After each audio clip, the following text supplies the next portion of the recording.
नमस्कार, news for India में आप सभी का स्वागत। आपके साथ मैं अर्चना कौशल। आप देख रहे हैं बात में दम है। ऑपरेशन सिंदूर से भारत ने पहलगाम का बदला लिया।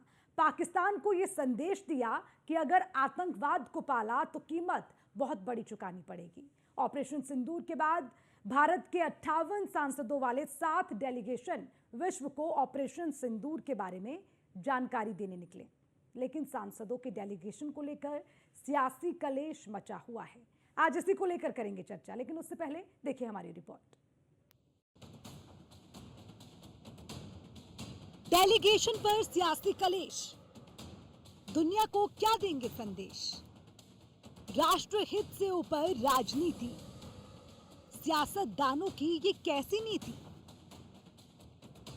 भारत ने आतंकवाद के मसले पर पाकिस्तान को बेनकाब करने का पूरा प्लान बनाया है। पाकिस्तान का झूठ दुनिया के सामने लाने के लिए केंद्र सरकार विश्व भर में 59 सदस्यों वाले डेलीगेशन को भेज रहा है। सर्वदलीय सांसदों के 7 डेलीगेशन बनाए गए। इसमें 10 मुस्लिम नेताओं को भी शामिल किया गया है। कांग्रेस के दिए गए 4 नाम में से केवल एक को चुना। कांग्रेस ने केंद्र को 4 कांग्रेस नेताओं के नाम डेलीगेशन में शामिल करने के लिए दिए थे। इनमें आनंद शर्मा, गौरव गोगोई, सैयद नसीर हुसैन और अमरिंदर सिंह राजा वड़िंग के नाम थे। केंद्र ने केवल आनंद शर्मा को शामिल किया है। कांग्रेस ने सरकार के इस फैसले की आलोचना की। क्रोनोलॉजी समझिए, 16 तारीख को किरण रिजिजू सरकार की ओर से कांग्रेस अध्यक्ष मल्लिकार्जुन खड़गे जी और राहुल गांधी जी नेता प्रतिपक्ष लोकसभा से बात करते हैं और मांग करते हैं कि ये बहुदलीय प्रतिनिधिमंडल सांसदों का अलग अलग देशों में जाएगा, 7 मंडल रहेंगे और आपसे हम 4 नाम मांग रहे हैं। एक नाम नहीं मांगा, 7 नाम नहीं मांगा, 4 नाम मांगा। हम आपसे 4 नाम मांग रहे हैं, जल्दी आप भेज दीजिए। ये किरण रिजिजू ने कहा। प्रधानमंत्री ने कहा होगा उनको बात करने के लिए मल्लिकार्जुन खड़गे जी और राहुल गांधी जी से। राहुल गांधी जी ने खत लिखा किरण रिजिजू को, 12 बजे के पहले पहुंच गया था 16 तारीख को, कि हमने 4 नाम दिए। आनंद शर्मा जी बड़े वरिष्ठ नेता, विदेश नीति से लेकर बहुत गहरा रिश्ता रहा है उनका पिछले 50 सालों से, विशेषज्ञ माने जाते हैं सारे दुनिया में।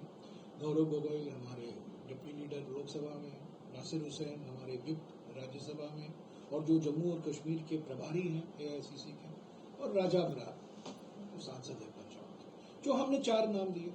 तो हम ये इसी उम्मीद के साथ हमने नाम दिया कि आपने 4 नाम मांगा है, हमने आपको 4 नाम दिया है, इनको शामिल कीजिए।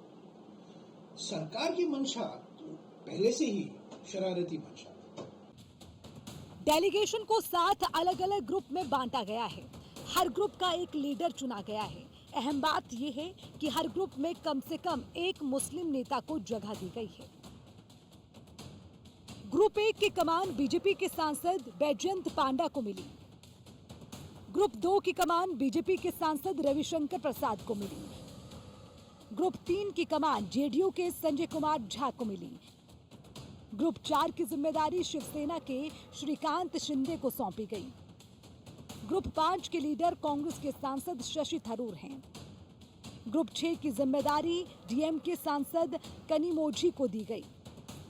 ग्रुप 7 की कमान एनसीपी सीएसपी सांसद सुप्रिया सुले को मिली है। ऑपरेशन सिंदूर का मकसद और पाकिस्तान का असल चेहरा दुनिया को बताने के लिए देश के 59 सांसदों को 33 देश भेजा गया। ऑपरेशन सिंदूर का बैकग्राउंड डिप्लोमेटिक और सैन्य कार्रवाई के बड़े संदेश 33 देशों तक पहुंचाने पर जोर देंगे। ऑपरेशन सिंदूर आतंकी गुटों और उनके ढांचों के खिलाफ था। आतंकी अड्डों को नपीतुली कार्रवाई में निशाना बनाया गया। पाक सेना ने खुद के खिलाफ हमला माना और पलटवार किया। पाकिस्तान आतंक का समर्थक, हमारे पास सबूत। भारत ने सैन्य कार्रवाई में भी जिम्मेदारी का परिचय दिया। भारत के सैन्य हमले में किसी निर्दोष नागरिक की जान नहीं गई। पाक ने कार्रवाई रोकने का जब आग्रह किया तो भारत ने स्वीकारा। आतंक के खिलाफ लड़ाई में दुनिया भारत का समर्थन करे। भारत पाक के विवाद को आतंकवाद के खिलाफ युद्ध के तौर पर देखें। ये पहली बार नहीं है जब केंद्र सरकार किसी मुद्दे पर अपना पक्ष रखने के लिए विपक्षी पार्टियों की मदद ले रही है। इससे पहले 1994 में तत्कालीन प्रधानमंत्री नरसिम्हा राव ने कश्मीर के मुद्दे पर भारत का पक्ष रखने के लिए विपक्ष के नेता अटल बिहारी वाजपेयी के नेतृत्व में भारतीय डेलीगेशन को जिनेवा में संयुक्त राष्ट्र मानवाधिकार आयोग भेजा था। लेकिन तब और अब के डेलीगेशन में ये फर्क है। तब सियासत नहीं हुई थी और अब सियासत हो रही है। Bureau report, news 1 India. तो निश्चित तौर पर यह सवाल उठना लाजमी है क्योंकि अब डेलीगेशन तो भेजे जा रहे हैं,